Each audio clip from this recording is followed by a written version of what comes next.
Hey guys, Big J here from the Centre Bounce. Hopefully having a bloody wonderful day. Apologies for this team review coming out so late. I've been sick. Now, if you hear me sniffling or my voice is a bit funny over the video, as I say, not much I can do.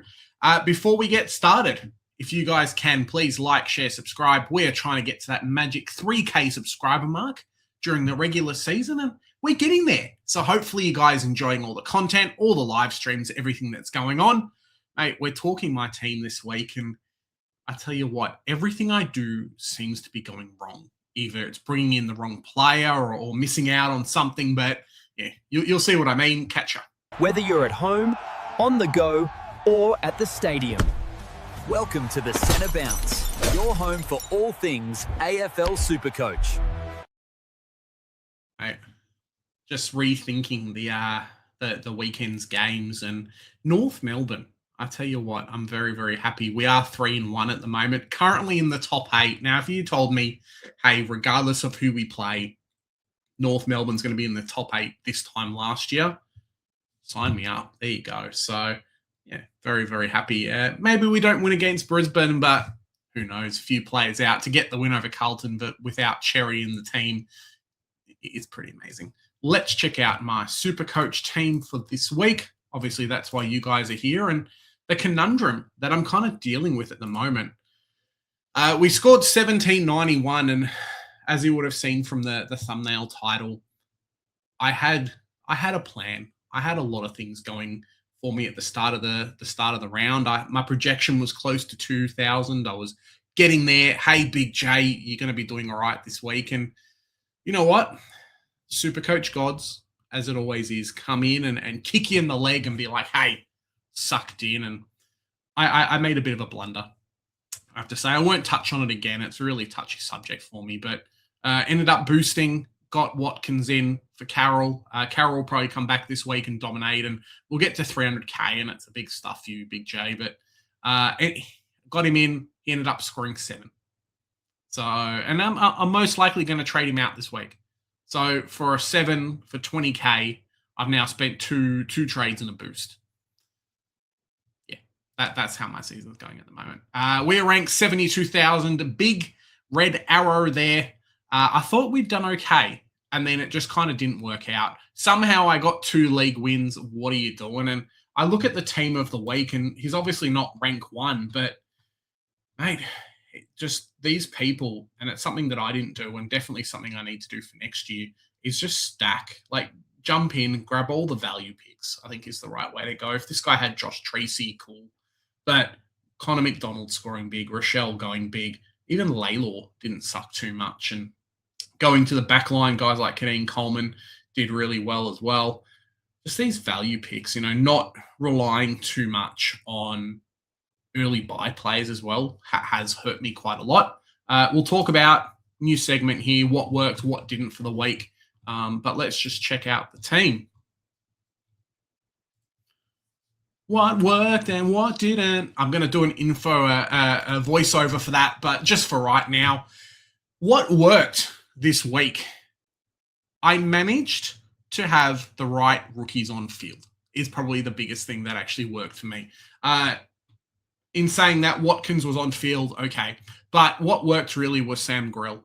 Ended up looping him with Selwood, was very, very happy with that score. Overall, it wasn't too bad. We ended up holding Dan Houston for the 101. It was the most pathetic 101 I've ever seen. We got Jai Sarong for the 126. Thank you very much for resetting that cash gen, mate. Back to a negative 31 break even, and should get to that cheeky 300K mark pretty easy, even just with some crappy scoring. So I'm very, very happy there. We ended up bringing in Bontempelli last week, as you guys saw, and, nice to have the big man. Very, very happy to have him. We ended up going Bontempelli and Luke Jackson last week, and Watkins, as I said before, it wasn't the greatest, but we brought Watkins in as well, and happy to go Bontempelli captain. Luke Jackson was definitely tossing up between him and Max Gawn. I don't know if you guys caught my tweet earlier in the weekend, but it was a case of, hey, we're going to take Luke Jackson. I thought I may have to change a few players around and do some funky stuff this week. Potentially could have gone Tanner Bruin up to a primo, or done something else to be able to facilitate the trade and make that happen. I needed the extra 70K from Max Gawn. In the end, it cost me about 50 points. And the toss-up this week is, do we bring in Max Gawn, really? Well, we'll talk about trade targets in a minute. But, yeah, that kind of worked for me. What else worked? I guess Colby McAndrew having his score on field, but there really wasn't a lot. Going into what didn't work, Jordan Clark, mate. It is a rough time to be a Jordan Clark owner, and this is what I kind of had to deal with in previous years. Now he'll be so much cheaper for everyone else if they actually want him to come into their teams, but there's always a case. I wonder if I can do it this way. There's always a case of every year goes up, goes down, goes up. We'll have a good game, have a bad game, have a good game, have a bad game. Maybe we'll just be quick and I'll pull up Footy Wire and you guys can see what I'm talking about. And it is a rough one. Footy Wire. Still love the old Footy Wire. If you guys haven't seen it, a really good stats website. If I just go to Fremantle and Jordan Clark, he'll do well, the old Jordan Clark, but then he'll have games where it's just terrible scoring. Like right now, this year, 75, cool, 119, fantastic, 129, double thumbs up, and then a 52. And if we look at previous years, if the website decides to load, 82, 102, fantastic. The next time, 122, 71. Cool. He had a couple of good stretches there last year and then scored a 50 the week before. So, yeah, I think the addition to Luke Ryan in the teams really made it tough for him. And then he ended up having to play accountable at periods of time as well, playing on Rankin, playing on Rochelle there as well. So, yeah, there's other players. Luke Ryan's not playing accountable on anyone. Warner's shit. So he just gets massive points because he can't play accountable. And every time one of those guys were taking kickouts and I'd see Jordan Clark on screen, I'm just like, what can you do? Jakes was okay. Josh Lindsay definitely got a bit of the ball. I think just disposal efficiency really hurt him. Where is it? Round 4. Now, I would have thought that he would have seen a lot more of the ball. Where are you, Lindsay boy? And he was looking good for periods of time, but just didn't get it. I mean, good kick-to-handball ratio. Gave away a lot of free kicks, which isn't great. But yeah, just, what was it, a time on ground thing? I hate ads. Go away, Mr. Ads. Was it a time on ground thing? No, not even. So, yeah, just poor scoring. I mean, he's a rookie. He's not going to be a keeper, but would have liked to see a bit more from him. Michael Selwood, the ever faithful with the 28. I mean, he's still got a decent enough break even, but it's a bit rough. It is a bit rough at the moment to keep Michael Selwood around. And I was hoping for more 70s and more 61s and less 38s and 28s. That's the dogs for you, I suppose. Maybe it will do much better this week. Heading into the midfield. Now, it was a case of my primos just not showing up to play, really. Nick Dacos last week. Let me quickly pull up what day it was during the game. Nick Dacos on Thursday night. 2 minutes before the game. Nick Dacos not playing. Cool. Rip projections. Went down a little bit. Heading into the last game on the Sunday, and it was oh, yeah, cool. We got Bontempelli. That's great. Ed Richards, like 3 minutes before the game, because everyone's doing stuff on Easter Sunday, right? So you don't even have the game or the computer right in front of you. But Easter Sunday, 2 minutes before the game, get the notification Ed Richards is not playing. And unfortunately, and then this is my mistake, going into Jack Watkins and things like that, and stupidity on my behalf. And it's what's killed me this season, really. Jack Watkins ended up spending the boost in the last trade to get him in. Couldn't get Carroll. Couldn't redo Carroll. Jack Watkins for the 7 meant that I didn't have the boost available to go Ed Richards up to a primo. And maybe I should have. Could have sidewaysed him and then not had to trade him out this week, which would have opened up a little bit more opportunities for me. The beautiful thing about Ed Richards being out, though, is that his negative break even doesn't hurt him as much, because I don't mind trading him at close to 600k, but if I have to trade him out at 560, it really sucks. And yeah, we'll talk about a couple of other players and poor starting team, but Noah Anderson being there as well. Super high break even. I don't think he's going to be a keeper for the year or for right now. He does have an okay run coming up, but it is really tough. It has been a terrible watch. I mean, I got a 132, okay. And then a poor score for 600k. Poor score for 600k as well. And he just looks disinterested. Like last week, if I can pull up the game. Where are you? No, that's not it. Sorry, footy scores.net's getting a bit excited. There you go. Last week, nice to have the Melbourne team to get the win. There you go. But Noah Anderson just looked shit. He looked absolutely shit. He looked disinterested. Meters gains great, whatever. Pressure acts fine. But when we go and check out his scoring, did a lot in the second quarter and then scored like what is this? How is this a 600k primo?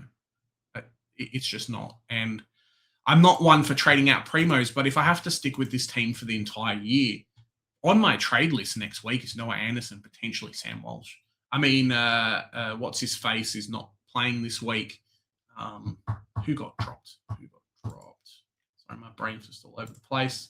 I'll take that for being sick. George Hewitt is not playing this week, so maybe we'll see a bolster in Sam Walsh's scoring. But yeah, it's not great. Another boost as well to the what worked is temporal. There you go. Jack Watkins, terrible. Absolutely terrible.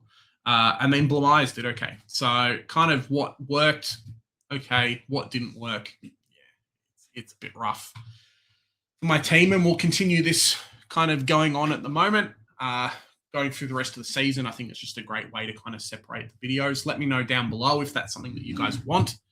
We are going to look at the trade targets this week. And I have been doing this as a separate video, but I think it's nice just as it is so late to kind of include it all at once. We have some forced trades.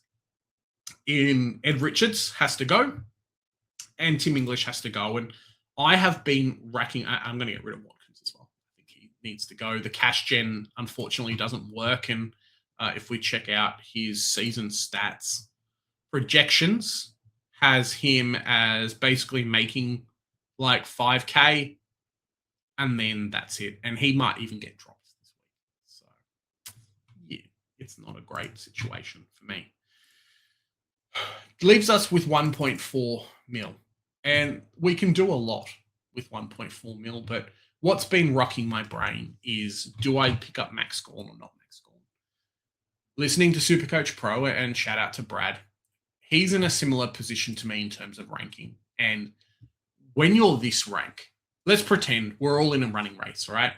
You guys are much further ahead of me because, you know, you're scoring a lot more on field. And as a super coacher, for me to catch up, I need to score what you guys are scoring and then some on top of it to actually gain ranking and to gain advantage. I just can't upgrade one player at a time and keep these guys like Anderson on field that are scoring 85s.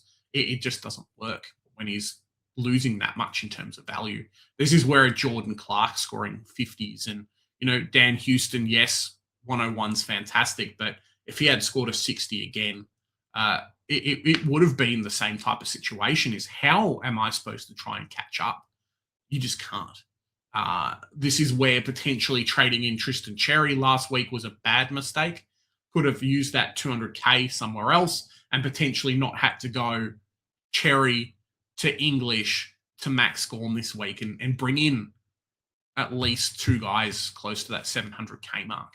Bontempelli was always a trade in, but the other guys, it's just not worked out. And that's kind of led me at the moment to try and say, hey, do I want to hold some money this week, or do I want to try and grab the best players I can? And it really is a toss-up between the two, and I'll probably go back and forward between that over the next week. Sorry, over today and tomorrow.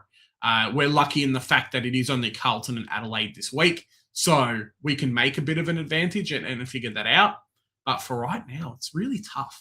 And it's kind of like these decisions are rocking your brain a little bit. There's some really, really nice, juicy primos available right now.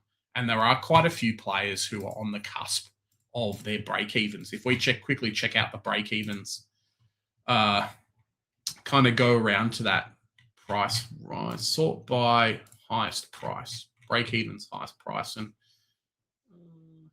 your Bailey Smith, probably unobtainable with a 95 break-even. He's a little bit too expensive. Max Holmes, potentially in the next few weeks. But then you move down to like your Lockie Ash. I want this guy on my team. Can I afford to hold out and wait for him?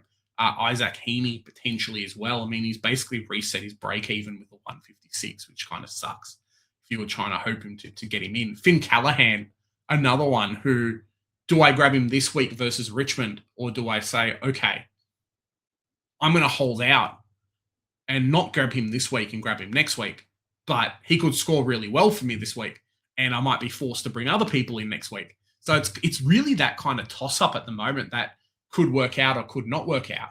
Similar with Nazaya, really, really juicy price. Caleb Sarong is okay for his price. He's probably one of those players that's bottomed out a tiny bit and then now starting to rise up. I mean, three round average of, what is it? For Caleb Sarong, I think it'd be like 130 now, 120. Season stats, 3 round average, 107, but averaging a 117. So he's doing very, very well and definitely on the upper. Guys like Took Miller potentially as well. And then you go into your Zach Merritts.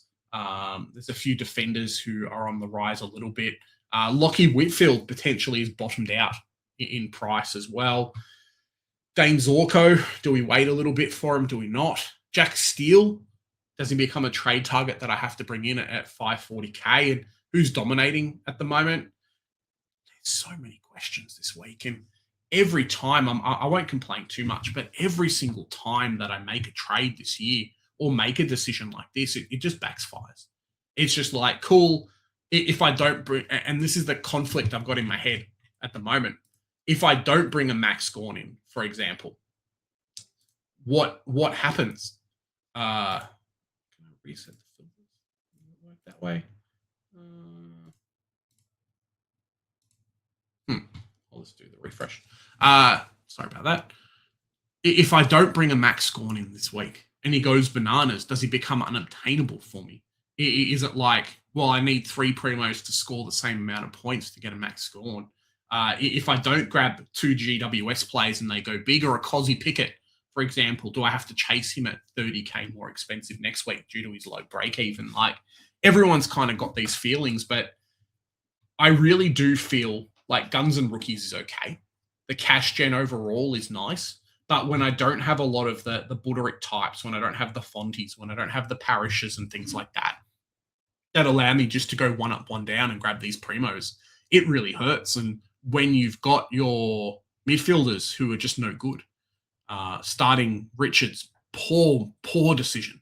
Starting Noah Anderson, poor decision. Sam Walsh, I mean, 540K, is he going to be a keeper? Like, just straight up no. And yes, we did trade Oliver round 2. Okay. But outside of that, just these guys that are supposed to be rocks in your team just aren't. So where does this lead me? And at the moment, there are 2 kind of trains of thought, I think. If I decide to do, where's the mouse? If I decide to do what I'm going to do, it's Richards, Tim English, and Watkins out. Max Gawn in. I'm looking at potentially a Cozzy Pickett in, and then Jacob Farrow in. Gives me 78K to play around with it. Pickett versus Essendon's really good. And I think with DPP next week, I need to be careful. One thing that we need to start looking at is our forward lines. It is not best 18 anymore. And yes, he is going to be in my midfield, but we'll optimize and move players around. Nick Dacos comes on field for Farrow. Team doesn't look too terrible. Philippou for Doveston, and then Marshall for Lombard. Gives me some money to play around with next week. That could be one. I could go Pickett up to a Callahan, potentially. We have a look at that as well. Love these players I can afford. Sorry for the rambling, but it's just kind of how I work it out in my head. Maybe grab a Finn Callahan, get someone who I know is going to be a midfield keeper, keep bolstering the midfield. Potentially could work, right? The toss-up that I've got at the moment is the money from a Max Gawn actually worth it at the moment? Yes, he's averaging 140. Yes, he just came out with a 175, but potentially what I can do if I don't go Max Gawn. Where's Mr. Pickett? Where are you, buddy? Sorry. Callahan. If I go someone like Callahan to Pickett, and then I drop a Max Gawn, I can move McAndrew to the R2 position, which is fine. I've got 770k. Can play around with a lot of stuff, right? Maybe it's a Jack Steele. Let's pretend. I just need the value picks at the moment. Maybe it's a Jack Steele. Maybe it's a Whitfield, whatever. I can facilitate it with some movement around. What that does open up for me, it allows me to get one Christian Petrarca next week. And I don't know if that is worth the trade-off. I don't even know if Farrow is worth it, to be honest. I look at Farrow, and if I check out his projections, season stats projections for Farrow, he needs to score pretty well for him to actually be worth it. Like, he's playing Melbourne this week. We need to see more 90s and less of these like 50s. And I don't know if the spike game versus the Bulldogs is something that we're going to see a lot of, or if it's really just not going to work out well for us. If I go projections and say, okay, Melbourne is averaging 65, Gold Coast, he has an up game, it's a 70, and then like a 55 versus Collingwood. Cool. So I've made 100k on the trade, and it works out okay. But on the flip end, that 60k versus someone like an Oscar Steen, that 50k could be me getting Petrarca in one trade next week, or having to spend 2 or 3 trades to do it. And there's just so much to think about this week. There is, when you're in a position like I am, and hopefully a lot of you guys aren't, there's just so much. There is a lot of stuff to work out. And unfortunately, it's not just straight edge, pick these guys, upgrade, there you go. I would love to grab some more primos in the forward line. I think a Pickett will allow me to do that. Guys like Philippou will get DPP and I can move some players around. Fantastic. I'd love 1 or 2 more guys in the back line, and maybe I should have started that, but at least the cash gen has been okay. Midfield is all right, but guys like Anderson probably need to go. I'm not convinced he's going to be a keeper anymore. And if it comes to bite me, then so be it. But I can potentially go Anderson to somebody else in the back line and just free up that position. And then I've got Blamires, I've got Smith, I've got Bruin, I've got a few other players to come in and move players around and make some extra cash. So, yeah, just a lot to really consider over the next couple of weeks. Let's pretend, hypothetically for right now. Big J, I'm bringing in your boy Max Gawn. I mean, I've got Max Gawn behind here. This could be the last year that we pick up Max Gawn ever. So let's say for right now, these are my trades, but like a lot of you guys, a lot of contemplations and figuring stuff out. Max Gawn in. Perfect. Ed Richards out. All right. Ed Richards, who can I grab for Ed Richards? I want to grab a GWS player or Jack Steele. Starting to play off a few more of these matchups, I think. So this week, Geelong is playing West Coast. They should score really well. Okay. GWS plays Richmond at Barossa. Should score really well. And who plays in North Melbourne is Brisbane. They're going to win, but I just can't feasibly bring in any Brisbane players. And GWS have a fantastic buy round. And currently I've got no buy round players from there because we traded out Oliver. So let's grab a Clayton Oliver instead. Richards out. English out. Watkins out. We're going to go Max Gawn. We are going to go Finn Callahan because I like the player. think he's going to do well. I could be suckered into bringing in your boy Clayton Oliver this week.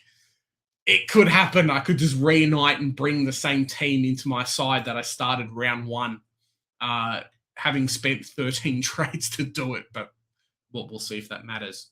And then potentially a Jacob Farrow in that midfield, and we'll see how that looks. So hypothetically, this is the trades for me this week. Dacos comes in. I think he'll still play. They haven't added his score, I think, to the system. Grill comes on for Lindsay, which is fine.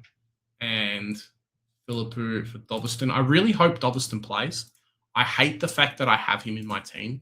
I like him as a North Melbourne fan. I think he's great, but it really just doesn't feel like the right selection. Like if I could have maneuvered some money around and things like that, I would have been very happy to make him a Cosy Pickett and things like that, or Rochelle or someone else.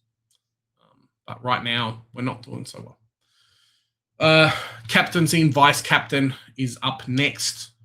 I want to try Max Gawn versus Essendon. I think it will do really well. Bont's always a good selection. What does the projection say for me? Max Gawn is there. Do I want anyone from the 3 first games? Probably not. Maybe Nick Dacos versus Freo if he plays, potentially. Who plays later on? I think a Sinclair will do really well. I want kind of a set and forget position for them. Maybe we'll go Callaghan into Max Gawn. And the thing that Callaghan does offer me is another captaincy position. But yeah, just kind of figuring it out in my head. Have some stuff to do tomorrow and things like that. The projection should look better. I assume if I put Dacos on field, the projection goes up. Yeah. So Dacos playing will boost that up for me. Getting close to a 2200, which much of a muchness, it doesn't matter anyway. But yeah, that is me for this week, fellas. Apologies again for the team sheets and sorry for my team review coming out a bit later than usual. We'll be out Sunday nights just after the game. So yeah, stay tuned for more stuff. We'll be live streaming tomorrow at 5:30 for the drive home. Checking out the team sheets, checking out how everything's going. Let me know down below, what are you guys doing with your teams? Stay tuned for more content, because here at the Centre Bounce, we do the hard work, so you guys don't have to. Gather Round is on. I wish it was like Wednesday to Monday the next week or Sunday. Fortunately, it's all crumpled up. I think in previous years it has been a bit more stretched out, but just not this year. Lots of football to go through. And hopefully your teams are doing better than my teams. Let me know down below. Hey, Big J, you should save the money. Steen is good. Farrow, no good. What can you do?